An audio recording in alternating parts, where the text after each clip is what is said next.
ಸಹವೇಲೆನ್ಸಿಯ ಬಂಧ, ಪರಮಾಣುಗಳ ಇಲೆಕ್ಟ್ರಾನ್ ಹಂಚಿಕೆ.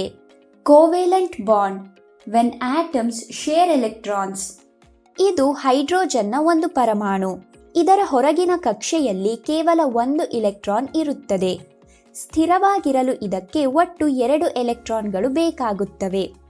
ಆದ್ದರಿಂದ ದ್ವಿಕ್ ನಿಯಮ ಅಂದರೆ ಡ್ಯೂಪ್ಲೆಟ್ ರೂಲ್ ಪೂರೈಸಲು ಇದು ಪಾಲುದಾರನನ್ನು ಹುಡುಕುತ್ತಿದೆ. ಮತ್ತು ಇಲ್ಲಿ 2ನೇ ಹೈಡ್ರೋಜನ್ ಪರಮಾಣು ಇದೆ. ಇದು ಸಹ ಸ್ಥಿರವಾಗಿರಲು ಬಯಸುತ್ತದೆ. ಒಂದು ವೇಳೆ ಈ 2 ತಮ್ಮ ಒಂದೊಂದು ಇಲೆಕ್ಟ್ರಾನ್ ಅನ್ನು ಪರಸ್ಪರ ಹಂಚಿಕೊಂಡರೆ ಏನಾಗುತ್ತದೆ? 2 ತಮ್ಮ ಹೊರಗಿನ ಕಕ್ಷೆಗಳಲ್ಲಿ 2 ಇಲೆಕ್ಟ್ರಾನ್ಗಳನ್ನು ಹೊಂದಿರುತ್ತವೆ. ಅಂದರೆ ಅವೆರಡೂ ಸ್ಥಿರವಾಗಿರುತ್ತವೆ. ಇಲೆಕ್ಟ್ರಾನ್ಗಳ ಈ ರೀತಿಯ ಹಂಚಿಕೆಯಿಂದ ಉಂಟಾಗುವ ಬಂಧವನ್ನು ಸಹವೇಲೆನ್ಸಿಯ ಬಂಧ ಅಥವಾ ಕೋವೆಲೆಂಟ್ ಬಾಂಡ್ ಎಂದು ಕರೆಯಲಾಗುತ್ತದೆ. ಮತ್ತು 2 ಹೈಡ್ರೋಜನ್ ಪರಮಾಣುಗಳ ನಡುವೆ ರೂಪುಗೊಂಡ ಈ ಬಂಧವು ಹೈಡ್ರೋಜನ್ ಅಣು H2 ಅನ್ನು ರೂಪಿಸುತ್ತದೆ. ನಿಮಗೆ ನೆನಪಿದೆಯೇ? ಅಯಾನಿಕ್ ಬಂಧದ ಕುರಿತಾದ ವಿಡಿಯೋದಲ್ಲಿ ಒಂದು ಪರಮಾಣು ತನ್ನ ಇಲೆಕ್ಟ್ರಾನ್ ಅನ್ನು ಸಂಪೂರ್ಣವಾಗಿ ಬಿಟ್ಟುಕೊಡುತ್ತದೆ ಮತ್ತು ಇನ್ನೊಂದು ಪರಮಾಣು ಅದನ್ನು ಸಂಪೂರ್ಣವಾಗಿ ತೆಗೆದುಕೊಳ್ಳುತ್ತದೆ ಎಂದು ನಾವು ನೋಡಿದ್ದೇವೆ. ಆದರೆ ಇದು ಸಹವೇಲೆನ್ಸಿಯ ಬಂಧದಲ್ಲಿ ಸಂಭವಿಸುವುದಿಲ್ಲ. ಇಲ್ಲಿ ಪರಮಾಣುಗಳು ಇಲೆಕ್ಟ್ರಾನ್ಗಳನ್ನು ಹಂಚಿಕೊಳ್ಳುತ್ತವೆ, ಅಂದರೆ ಅವು ಒಟ್ಟಿಗೆ ಬಂಧಿಸುತ್ತವೆ. ಈಗ ಇನ್ನೊಂದು ಉದಾಹರಣೆ, ಕ್ಲೋರಿನ್ ಪರಮಾಣು. ಕ್ಲೋರಿನ್ ತನ್ನ ಹೊರಗಿನ ಕವಚದಲ್ಲಿ 7 ಇಲೆಕ್ಟ್ರಾನ್ಗಳನ್ನು ಹೊಂದಿದೆ. ಅಂದರೆ ಇದು ಸ್ಥಿರವಾಗಿರಲು ಇನ್ನೂ 1 ಎಲೆಕ್ಟ್ರಾನ್ ಅಗತ್ಯವಿದೆ. 2 ಕ್ಲೋರಿನ್ ಪರಮಾಣುಗಳು ಪರಸ್ಪರ ಒಂದೊಂದು ಇಲೆಕ್ಟ್ರಾನ್ ಅನ್ನು ಹಂಚಿಕೊಂಡರೆ ಏನಾಗುತ್ತದೆ? 2 ಸಹ 8 ಇಲೆಕ್ಟ್ರಾನ್ಗಳನ್ನು ಹೊಂದಿರುತ್ತವೆ. ಅಂದರೆ ಅವು 2 ಸ್ಥಿರವಾಗಿರುತ್ತವೆ. ಈ ಹಂಚಿಕೆಯು ಕ್ಲೋರಿನ್ ಅಣುವನ್ನು ರೂಪಿಸುತ್ತದೆ, Cl2.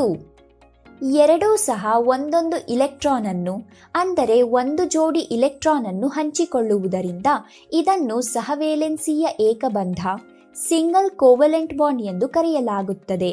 ಮತ್ತು ಇದನ್ನು ಈ ರೀತಿ ಪ್ರತಿನಿಧಿಸಲಾಗುತ್ತದೆ, ಒಂದು ರೇಖೆಯಿಂದ. ಈಗ ಆಕ್ಸಿಜನ್ ವಿಷಯಕ್ಕೆ ಬರೋಣ. ಇದರ ಹೊರಕಕ್ಷೆಯಲ್ಲಿ 6 ಇಲೆಕ್ಟ್ರಾನ್ಗಳಿರುತ್ತವೆ. ಆದರೆ ಸ್ಥಿರವಾಗಿರಲು ಇದಕ್ಕೆ ಇನ್ನೂ 2 ಇಲೆಕ್ಟ್ರಾನ್ಗಳು ಬೇಕಾಗುತ್ತವೆ. ಆದ್ದರಿಂದ 2 ಆಕ್ಸಿಜನ್ ಪರಮಾಣುಗಳು ತಲಾ 2 ಇಲೆಕ್ಟ್ರಾನ್ಗಳನ್ನು ಹಂಚಿಕೊಳ್ಳುತ್ತವೆ. ಆದ್ದರಿಂದ ಈಗ ಅವುಗಳೆರಡೂ ಸಹ 8 ಇಲೆಕ್ಟ್ರಾನ್ಗಳನ್ನು ಹೊಂದಿವೆ. ಇಲ್ಲಿ 2 ಜೋಡಿ ಇಲೆಕ್ಟ್ರಾನ್ಗಳು ಹಂಚಿಕೆಯಾಗಿರುವುದರಿಂದ ಒಂದು ದ್ವಿಬಂಧವು ರೂಪುಗೊಳ್ಳುತ್ತದೆ. ಇದನ್ನು ಸಹವೇಲೆನ್ಸಿಯ ದ್ವಿಬಂಧ ಅಥವಾ ಡಬಲ್ ಕೋವೆಲೆಂಟ್ ಬಾಂಡ್ ಎಂದು ಕರೆಯಲಾಗುತ್ತದೆ. ಇದನ್ನು ಈ ರೀತಿ ಪ್ರತಿನಿಧಿಸಲಾಗುತ್ತದೆ, 2 ರೇಖೆಗಳಿಂದ. ಮತ್ತು ಇದು ಆಕ್ಸಿಜನ್ ಅಣುವನ್ನು ರೂಪಿಸುತ್ತದೆ, O2, ನಮಗೆ ಉಸಿರಾಡಲು ಅಗತ್ಯವಿರುವ ಆಕ್ಸಿಜನ್ ಗ್ಯಾಸ್. ಏಕಬಂಧವನ್ನು ನೋಡಿದ್ದೇವೆ, ದ್ವಿಬಂಧವನ್ನು ನೋಡಿದ್ದೇವೆ. ಈಗ ಯೋಚಿಸಿ, ತ್ರಿಬಂಧ ಸಹ ಇರಬಹುದೇ? ಇದಕ್ಕಾಗಿ 2 ಪರಮಾಣುಗಳು ಎಷ್ಟು ಇಲೆಕ್ಟ್ರಾನ್ಗಳನ್ನು ಹಂಚಿಕೊಳ್ಳಬೇಕಾಗುತ್ತದೆ? 3 ಜೋಡಿ ಇಲೆಕ್ಟ್ರಾನ್ಗಳು. ನೈಟ್ರೋಜನ್ನ 2 ಪರಮಾಣುಗಳು ನಿಖರವಾಗಿ ಇದನ್ನೇ ಮಾಡುತ್ತವೆ, 3 ಜೋಡಿ ಇಲೆಕ್ಟ್ರಾನ್ಗಳನ್ನು ಹಂಚಿಕೊಳ್ಳುತ್ತವೆ. ಇದನ್ನು ಸಹವೇಲೆನ್ಸಿಯ ತ್ರಿಬಂಧ ಅಂದರೆ ಟ್ರಿಪಲ್ ಕೋವೆಲೆಂಟ್ ಬಾಂಡ್ ಎಂದು ಕರೆಯಲಾಗುತ್ತದೆ. ಇದನ್ನು ಈ ರೀತಿ ತೋರಿಸಲಾಗಿದೆ.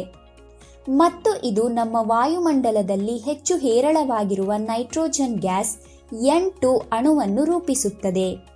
ಇಲ್ಲಿಯವರೆಗೆ ಒಂದೇ ರೀತಿಯ ಪರಮಾಣುಗಳ ನಡುವೆ ರೂಪುಗೊಂಡ ಸಹವೇಲೆನ್ಸಿಯ ಬಂಧಗಳನ್ನು ನಾವು ನೋಡಿದ್ದೇವೆ. ಆದರೆ ಅಂತಹ ಬಂಧಗಳು ವಿಭಿನ್ನ ರೀತಿಯ ಪರಮಾಣುಗಳ ನಡುವೆಯೂ ರೂಪುಗೊಳ್ಳಬಹುದೇ? ಹೌದು, ಅದು ಖಂಡಿತ ಸಾಧ್ಯ. ಉದಾಹರಣೆಗೆ 2 ಹೈಡ್ರೋಜನ್ ಮತ್ತು 1 ಆಕ್ಸಿಜನ್. ಈ ಎಲೆಕ್ಟ್ರಾನ್ಗಳು ಹೇಗೆ ಹಂಚಿಕೆಯಾಗುತ್ತವೆ ಎಂದರೆ, ಹೈಡ್ರೋಜನ್ನ ಹೊರಗಿನ ಕಕ್ಷೆಯಲ್ಲಿ 2 ಇಲೆಕ್ಟ್ರಾನ್ ಮತ್ತು ಆಕ್ಸಿಜನ್ ಬಳಿ 8 ಇಲೆಕ್ಟ್ರಾನ್ಗಳು ಇರುತ್ತವೆ. H2O ಅಂದರೆ ನೀರು ಹೀಗೆ ರೂಪುಗೊಳ್ಳುತ್ತದೆ. ನೀವು ಗಮನಿಸಿದ್ದೀರಾ? ಇಲ್ಲಿಯವರೆಗಿನ ಎಲ್ಲ ಉದಾಹರಣೆಗಳು ಅಲೋಹಗಳೇ ಆಗಿದ್ದವು. ಅಂದರೆ ಸಹವೇಲೆನ್ಸಿಯ ಬಂಧವು ಯಾವಾಗಲೂ ಅಲೋಹ ಮತ್ತು ಅಲೋಹಗಳ ನಡುವೆ ರೂಪುಗೊಳ್ಳುತ್ತದೆ. ಆದ್ದರಿಂದ ಅದನ್ನು ಮತ್ತೊಮ್ಮೆ ಪುನರಾವರ್ತಿಸೋಣ. ಇಲೆಕ್ಟ್ರಾನ್ಗಳ ಸಂಪೂರ್ಣ ವಿನಿಮಯವಾದರೆ ಅಯಾನಿಕ್ ಬಂಧವು ರೂಪುಗೊಳ್ಳುತ್ತದೆ. ಇಲೆಕ್ಟ್ರಾನ್ಗಳ ಹಂಚಿಕೆ ಇದ್ದರೆ ಆಗ ಒಂದು ಸಹವೇಲೆನ್ಸಿಯ ಬಂಧವು ರೂಪುಗೊಳ್ಳುತ್ತದೆ. ಈಗ ನಿಮಗಾಗಿ ಒಂದು ಕೆಲಸ. ಅಮೋನಿಯಾ ಅಥವಾ NH3 ನಲ್ಲಿ ಸಹವೇಲೆನ್ಸಿಯ ಬಂಧವು ಹೇಗೆ ರೂಪುಗೊಳ್ಳುತ್ತದೆ? ಹೈಡ್ರೋಜನ್ ಮತ್ತು ನೈಟ್ರೋಜನ್ ಎಷ್ಟು ಇಲೆಕ್ಟ್ರಾನ್ಗಳನ್ನು ಹಂಚಿಕೊಳ್ಳಬೇಕು ಎಂಬುದರ ಕುರಿತು ಯೋಚಿಸಿ.